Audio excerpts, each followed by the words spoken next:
nama saya Asi Dewi Karim, pekerjaan wira swasta.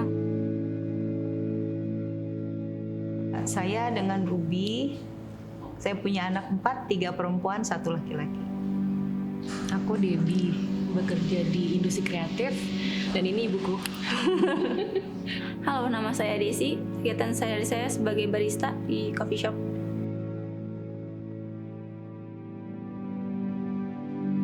Biasa kan kalau cewek sebelum tidur suka skincarean, terus siap-siap gitu lah, periksa-periksa sendiri gitu, kayak ngeraba-raba sendiri gitu. Terus gak sengaja langsung kayak berasa ada benjolan keras, dan itu posisinya di payudara kayak gitu.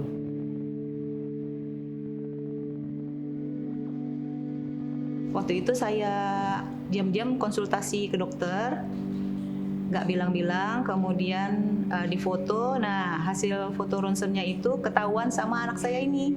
Gitu. Aku nemenin waktu itu, nemenin ke dokter. Terus pas lihat, lah kok udah gini gitu, dan nggak bilang.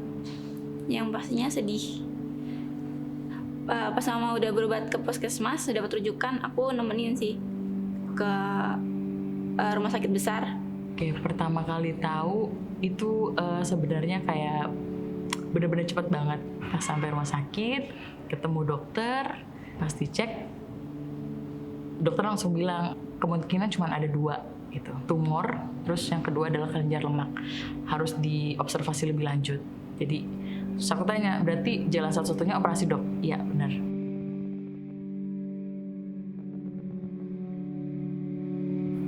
Berobat jalan, tapi waktu itu sempat stuck dulu soalnya mamanya nggak mau berobat medis, maunya herbal aja. Pas udah makin parah baru ke medis lagi, tapi itu udah hampir parah banget. Waktu itu untuk kalau mau ngasih tahu mereka tuh kayak yang berat banget, karena balik lagi mereka nggak pernah mereka nggak pernah tahu saya sakit atau apa gitu, karena ya selayaknya Asi gitu, selalu happy, selalu senang gitu kan, tiba-tiba didiagnosa seperti ini. Dibalikin ke akunya, siap nggak, karena dokter memutuskan kalau mau operasi lusanya. Jadi aku periksa Jumat, Senin tindakan. Saya jalankannya tindakan medis. Walaupun ada beberapa teman yang menyarankan alternatif, ya saya hanya medis.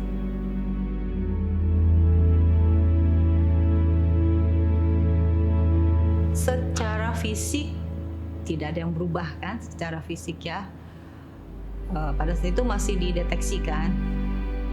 Yang hilang itu perasaan aja. Maksudnya hilangnya itu ngerasa perasaan hilang akan sebentar lagi kita pergi gitu ya. Karena anak-anak kan masih kecil. Jadi saya pesen nih sama yang besar kan, saya nomor 1 nih, jaga adik-adik, mungkin mami nggak lama lagi gitu-gitu. Nah dia marah.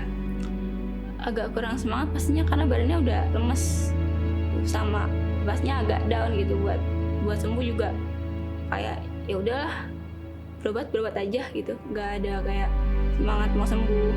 Tapi aku nggak ada pikiran buat satu-satu ditinggalin gitu. Jadi ya udah optimis aja, berobat medis sampai akhirnya tuh terakhir kemo pertama. Perubahan lebih ke kalau misalnya dalam sisi mental ya, misalnya kayak lebih bersyukur sama apa yang lagi dijalanin. Ternyata self love atau love yourself itu perlu gitu.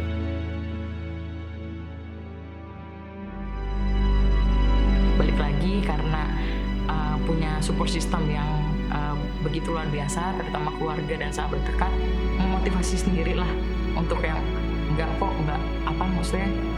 nggak berhenti di sini nih, harus jalan ke depan, kuat, bertahan sampai akhirnya bisa survive gitu. Down tapi nggak bilang kemana-mana, cuma support diri sendiri. Kayak kemarin mama udah nggak ada, udah sekarang udah tahu langkahnya apa, ikutin aja. Berobat, rawat jalan setiap minggu sampai dapet schedule operasi. Jadi kayak nggak usah bingung atau takut lagi gitu. Ayolah mam,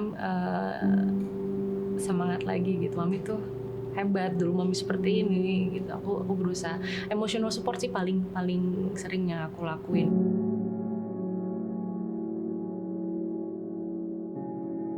Buat wanita Indonesia ya, kadang juga periksa payudara sendiri, ibaratnya lebih ke peka lah. Kita juga sering-sering harus sadari sih, kita tuh hebat gitu, kita tuh istimewa. Kita harus sadari lebih awal bahayanya kanker payudara. Kita bisa deteksi dari awal lebih dini tuh, supaya kita terhindar dari ancaman kanker payudara ini. Kalau saya pesannya rajin periksa. Kalau kena itu jangan berarti saya udah selesai, enggak.